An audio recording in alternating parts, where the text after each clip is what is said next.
Alright, so today we're going to be looking at how to remember your loved ones, and something that I've been doing lately is I've been putting pictures of my loved ones in settings where, for example, they may have been buried, as in their grave, where they died, even in other locations such as weddings or any other places.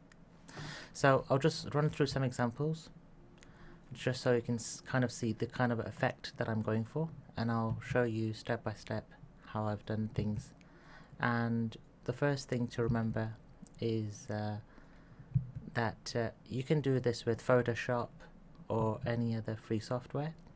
And talking of free software, I'll give you 5 examples which are alternatives if you don't have Adobe PhotoShop. So the first is GIMP, second is Krita, third is Paint.net, fourth is Pixlr Editor, and fifth is Pos Pro. Okay, so in my example, I'm going to look at my father, and I actually have the place he died at, so I'll be using that. And also I've found a photo that I have from a photo album. I put it in a scanner and now that's digitized. So I actually have Photoshop, and it's quite an old version, CS6, but extended, but I'm quite comfortable with that. So there's my father over here, and if I open up the background,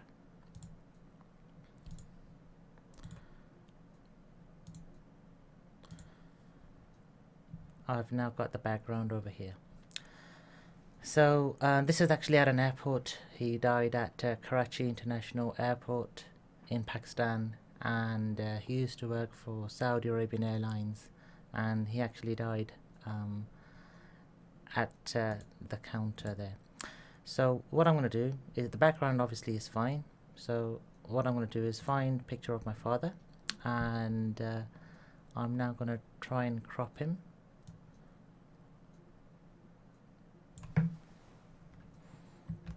Okay, so I've cropped him over there, and now I will go into my base photo, and I will paste that in there. Now in terms of layers, I'm going to lock my bottom layer, and then the actual layer for my father is the one that I'm going to work on. So I'm just going to hide that bottom layer as well, and I'm just going to zoom in because this is what I'm going to be working on for this photo. So okay, so something that which is very good in Adobe here is this background sort of removal tool. Sometimes I can go too far, as you've seen there, so I'll have to just back step, but overall it's just going to save me a little bit of time in removing some of the background. So you can see some portions are very good and some aren't very good, and the ones that aren't good I have to manually work on them. So overall it's removing a fair good portion, and I think I don't have anything else that I can do automatically really, so I think I'm now going to have to start using the other tool. So the first, so I'm just going to use a rubber, and I'll zoom in just so that I've got sort of more control. So I'll start from the right, and before the rubber, actually, if I've got some large sections, I can actually just start to use the selection tool and just get rid of these big areas, and then I'll use a rubber later on once I've actually removed all these large areas. So all of these large areas, they're all being removed. I'm happy with that. And same here again, same here.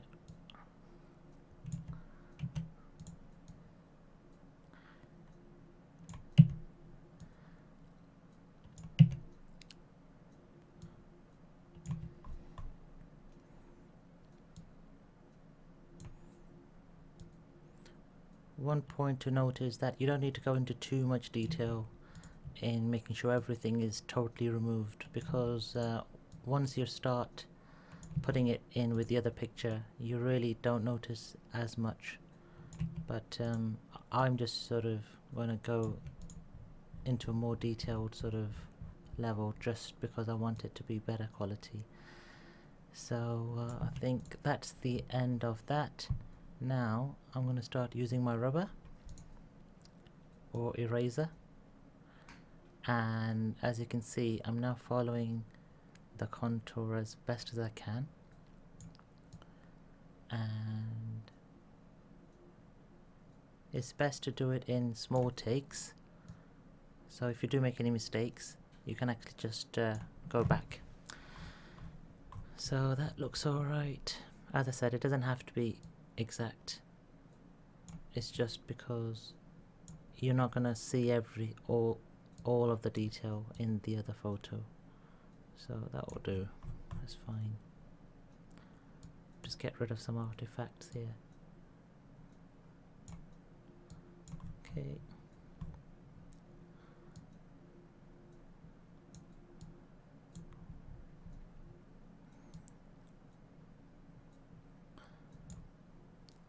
I do realize I have removed my father's left hand, but as I say, it gets lost in the with the background really, so you can't really tell as much.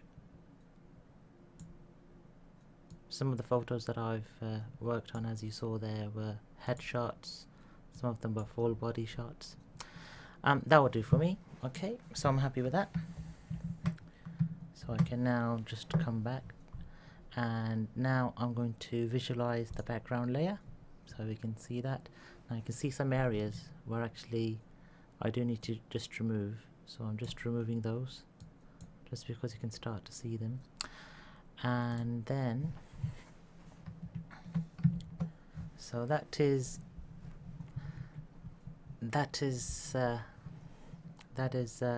image. Now I need to decide where I will put my father, and in this picture he looks too small, so I need to just enlarge him slightly, and I might have him just over here. And then obviously in different programs you've got different ways of doing things, so I'll just go through the example over here in Adobe. So I'm now going to put that as a layer mask, and now with the gradient tool I should be able to start to make my father half disappear. So I personally like this kind of effect where the subject is semi-transparent and they're fading away, so actually I am quite happy with this. And if you want a more sort of fuller picture, you can sort of, you know, just play around with the settings, so you can come in, obviously come in from the head towards the feet, and you can really sort of get an idea. So I'm just gonna try and get some of my father's legs as well. So I think I'm quite happy with that. And then I'm going to be saving it as a Photoshop file, which is a native file. And the beauty there is that I've got my layers, so I can always choose the different sort of settings as and when. And then to share with my family and friends, I'm just going to export it as a JPEG, and I'll stick with 8 for high for quality, and it's a balanced sort of size in terms of file size. And there you have it, the final version. Thanks for watching.